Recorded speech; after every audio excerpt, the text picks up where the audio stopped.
السلام علیکم ناظرین، آل سٹار انفو میں خوش آمدید۔ حسب سابق آل سٹار انفو نئی ویڈیو نئے تعارف کے ساتھ حاضر ہوا ہے۔ آج کی ویڈیو میں آپ کو تعارف کرایا جائے گا دنیا کے اس عظیم اداکار کا جس نے دکھ بھری زندگی گزارنے کے بعد بھی دنیا کو ہمیشہ خوشی رکھنے کی کوشش کی۔ چارلی چپلن کے بارے میں بات کریں گے، جس کی دکھ بھری زندگی اس کی لاش بھی محفوظ نہ رہ سکی۔ تفصیلات میں بات کرتے ہیں، مگر اس سے قبل آپ ہمارا چینل سبسکرائب کریں اور بیل کے آئیکن کو ضرور پریس کریں تاکہ ہماری ہر آنے والی نئی ویڈیو آپ کو بر وقت ملتی رہے۔ چارلی چپلن کا اصل نام چارلس اسپینسر چپلن تھا۔ آپ 16 اپریل 1989 کو لندن میں پیدا ہوئے۔ آپ کا تعلق ایک غریب خاندان سے تھا۔ آپ کے والد کا نام چارلس چپلن سینئر تھا، جبکہ والدہ کا نام ہنا چپلن۔ دونوں ایک میوزک ہال میں کام کرتے تھے۔ 4 سال قبل ان کی شادی ہوئی تھی اور فائنینشیل طور پر اپنے آپ کو سٹرونگ کرنے کے لیے دونوں کام کیا کرتے تھے۔ آپ کے نانا ایک موچی تھے اور جوتے بنانے کا کام کرتے تھے، جبکہ آپ کے دادا ایک کسائی تھے۔ بچپن سے ہی غربتوں کا منہ دیکھنے والا یہ شخص دیگر دوسرے مسائل کا بھی تب شکار ہوا جب والد اور والدہ کے درمیان تعلقات خراب ہونے لگے۔ دونوں کے درمیان علیحدگی ہو گئی۔ آپ اپنی والدہ کے ساتھ اپنے بھائی کے ہمراہ تھے۔ والدہ دماغی امراض کے باعث ہاسپٹل داخل ہو گئیں اور آپ اپنے والد کے ساتھ چلے گئے۔ والد کی طبیعت بھی کچھ زیادہ اچھی نہ تھی، کثرت سے شراب نوشی کرتے تھے، جس کی وجہ سے 38 سال کی عمر میں وفات پا گئے۔ 7 سال کی عمر میں لمبیتھ ورک ہاؤس میں آپ کو بھیج دیا گیا۔ وہاں کون سا آپ کو سینٹرل اسکول میں داخل کرایا۔ آپ پڑھائی میں بہت زیادہ اچھے نہ تھے۔ آپ کے ماں باپ کی وجہ سے میوزک ہال والے اور دیگر انٹرٹینمنٹ کے شعبے سے تعلق رکھنے والے لوگ آپ کو پہچانتے تھے، اس لیے آپ کو چھوٹا موٹا کام اس لیول کا مل جایا کرتا تھا۔ آپ ایک بڑا ایکٹر بننا چاہتے تھے اور اسی لیے وہاں چھوٹے چھوٹے پلے کو بھی اپنی پوری سے پوری زیادہ کوشش لگا کے کیا کرتے اور دل جمی کے ساتھ کیا کرتے۔ ایک ڈائریکٹر نے آپ کو دیکھا اور آپ کے کام کو پسند کیا، جس کی وجہ سے اس نے آپ سے بات کرنے کا فیصلہ کیا۔ آپ کی ماں چاہتی تھی کہ آپ پڑھائی کریں، لیکن آپ کو پڑھائی میں دلچسپی نہ تھی، اس لیے 13 سال کی عمر میں پڑھائی کو خیر آباد کہہ دیا۔ آپ کو ایک سٹیج شو میں ڈانسنگ کا کام ملا، لیکن آپ کو ڈانسنگ سے زیادہ کامیڈی ایکٹر بننا پسند تھا۔ آپ اس کے لیے کوششیں کرتے رہتے۔ ڈائریکٹر نے آپ کو دیکھتے ہی شرلاک ہومز کے لیے پسند کر لیا اور اس میں آپ نے رول ادا کیا، جس کی وجہ سے آپ کو ملک گیر شہریت حاصل ہوئی۔ 18 سال کی عمر میں چیپلن ایک ہیرو کے طور پر کامیڈی ہیرو کے طور پر سامنے آ چکے تھے، لیکن زیادہ مقبول نہ تھے۔ شرلاک ہومز کی وجہ سے آپ کو دنیا میں پہچانا جانے لگا تھا۔ آپ نے امریکہ کا ٹور کیا اور جب 6 ماہ بعد دوبارہ امریکہ گئے تو وہاں سے آپ کو موشن سیریز کے لیے فلمز میں کام کرنے کی آفر ہوئی۔ سائلنٹ فلم، جس کے اندر بولا نہیں جاتا تھا۔ آپ نے کام کرنے کی حامی بھر لی اور مہینے کے ہفتے کے آپ کو $150 $150 ملنے لگے۔ پہلی سائلنٹ فلم آپ نے میکنگ اے لیونگ کی اور اس کے بعد نہ رکنے والا سلسلہ شروع ہو گیا۔ آپ کی مقبولیت میں بے حد اضافہ ہوا۔ اس دوران چیپلن نے فلم بنانے کا پروسیس بھی سیکھنا شروع کر دیا۔ صرف 1 سال کے قلیل عرصے کے دوران چیپلن کو دوسری آفر موصول ہوئی، جس میں ان کو ماہانہ $1250 ملنے تھے اور سائننگ آفر پر $10,000 کی پیشکش ہوئی اور انہوں نے یہ پیشکش قبول کر لی۔ دولت اور شہرت کے نئے دروازے کو کھول دیا اپنے لیے۔ یہ کانٹریکٹ ختم ہوا تو وہ شہرت کی بلندیوں پر پہنچ چکے تھے اور انہیں $10,000 ایک ویک کے آفر ہوئے۔ اس وقت آپ کی عمر صرف 26 سال تھی اور وہ دنیا کے سب سے زیادہ پیسے لینے والے لوگوں میں اوپر کے چند لوگوں میں سے تھے۔ چارلی اپنے فلمی عروج کی طرف جا رہے تھے، لیکن اس کے ساتھ ساتھ ان کی زندگی میں دوسرے معاملات ویسے ہی مسائل کا شکار تھے۔ 29 سال کی عمر میں آپ نے پہلی مرتبہ شادی کی 16 سالہ ایکٹریس ملڈریڈ سے، جس سے آپ کا ایک بیٹا پیدا ہوا اور 3 روز بعد وفات پا گیا۔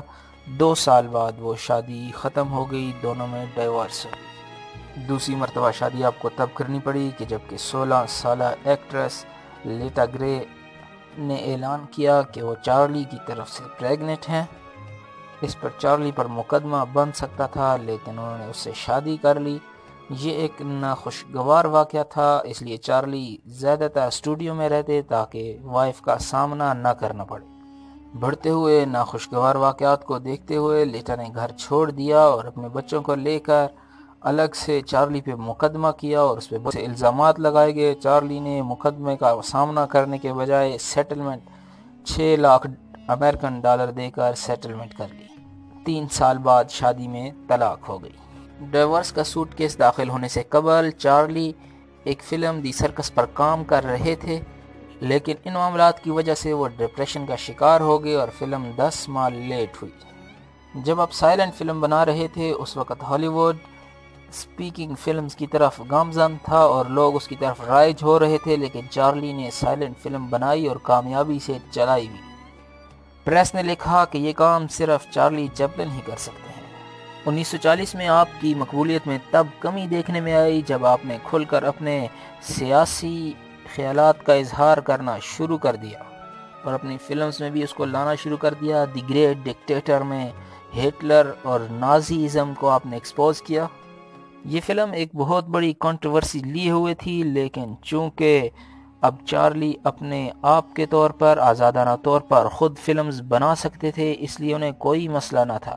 وہ اپنی فلم خود کمپوز کرتے، پروڈیوس کرتے اور میوزیشین بھی اس میں خود ہوتے، پیشکار بھی خود ہوتے اور سٹارنگ بھی خود ہی ہوتے، جس کی وجہ سے انہیں زیادہ مسائل کا سامنا نہیں کرنا پڑا۔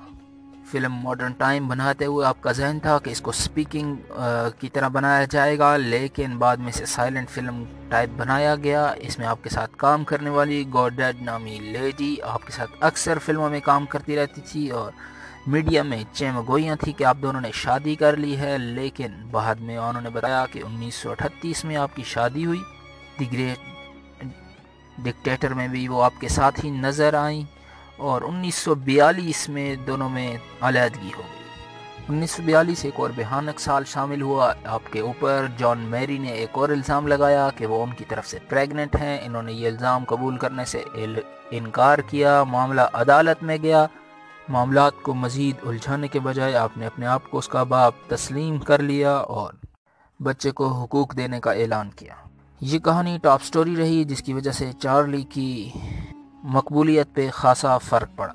اس کنٹروورسی میں تب مزید اضافہ ہوا جب 2 ہفتے کے بعد ایک اور عورت سامنے آئی جس نے یہ دعویٰ کیا کہ چارلی نے اس سے شادی کر رکھی ہے۔ 18 سالہ اونا امریکن پلے رائٹر کی بیٹی تھی۔ اس وقت چارلی کی عمر 54 سال تھی۔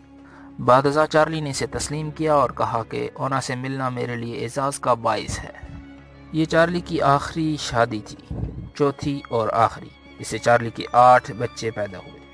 مختلف وجوہات کی بنا پر امریکہ میں مقبولیت گرتی جا رہی تھی، جس کی وجہ سے چارلی نے امریکہ چھوڑنے کا فیصلہ کیا اور واپس لندن چلے گئے۔ 28 سال سے زیادہ عرصہ امریکہ میں گزارنے کے باوجود آپ کے پاس لندن کی ہی شہریت تھی اور آپ برطانوی شہری تھے۔ لندن جانے کے بعد آپ کے امریکہ واپس آنے پر بین لگا دیا گیا۔ وہاں پر موجود جائیداد کی حفاظت کے لیے اور اس کو سیل کرنے کے لیے آپ نے اپنی بیوی اونا کو بھیجا، جس نے تمام معاملات کو سیل کر دے دنیا کے مختلف کونوں میں گھومنے کے لیے نکلی۔ آپ نے سوئٹزرلینڈ میں اور یورپ میں کافی وقت گزارا۔ سوئٹزرلینڈ میں اپنے لیے جگہ بنگلہ خریدا اور وہاں پر بنایا اور 35 ایکڑ کے بنگلے میں شفٹ ہو گئے۔ 1950 میں آپ کو امن کا ایوارڈ دیا گیا۔ A King in New York نامی فلم بنائی جس کو امریکہ میں دکھانے پر بین لگ گیا، جس میں آپ نے خود کنگ کا کردار ادا کیا تھا۔ 20 سال بعد جب امریکہ میں آپ سے پابندی اٹھی اور آپ کو ایک ایوارڈ دینے کے لیے وہاں پہ مدعو کیا گیا تو آپ وہاں پر گئے۔ میڈیا کی ایک بڑی تعداد آپ کے استقبال کے لیے موجود تھی اور آپ کی فلمز وہاں پر چلنی شروع ہو گئی۔ 1975 میں کوئن الزبتھ کی طرف سے آپ کو ایوارڈ دیا گیا، لیکن آپ اتنے کمزور اور بیمار ہو چکے تھے کہ وہ ایوارڈ وصول کرنے آپ ویل چیئر پر پہنچے۔ 25 دسمبر 1977 پر یورپی دنیا، یورپی کنٹریز اینڈ دنیا بھر کے عیسائی کرسمس منانے میں مصروف تھے کہ یہ ہنسی کا بادشاہ اپنے خالق حقیقی سے جا ملا۔ آپ کی عمر 88 سال تھی۔ آپ کے خواہشات کے مطابق صرف چند لوگوں کی موجودگی میں آپ کی آخری رسومات ادا کر دی گئی۔ صرف 3 ماہ بعد 1 مارچ 1978 کو ایک ایسی خبر میڈیا پر آئی جس نے پوری دنیا کے صحافیوں کو چونکا کے رکھ دیا کہ چارلی چیپلن کی لاش اس کی قبر سے غائب ہو چکی تھی۔ افغان کاروں نے ان کی بیوی سے رابطہ کیا اور $6 لاکھ ڈیمانڈ کیے لاش کی واپسی کے عوض۔ جو انہوں نے دینے سے انکار کر دیا۔ سوئٹزرلینڈ کی پولیس نے چند روز کے اندر ان 2 نوجوانوں کو گرفتار کیا جنہوں نے یہ انتہائی قدم ایک کہانی پڑھ کر اٹھایا تھا۔ وہ یورپ کے دوسرے ممالک سے یہاں کام کے لیے آئے تھے، لیکن کام نہ ہونے کے باعث یہ انتہائی قدم اٹھانے پر مجبور ہوئے۔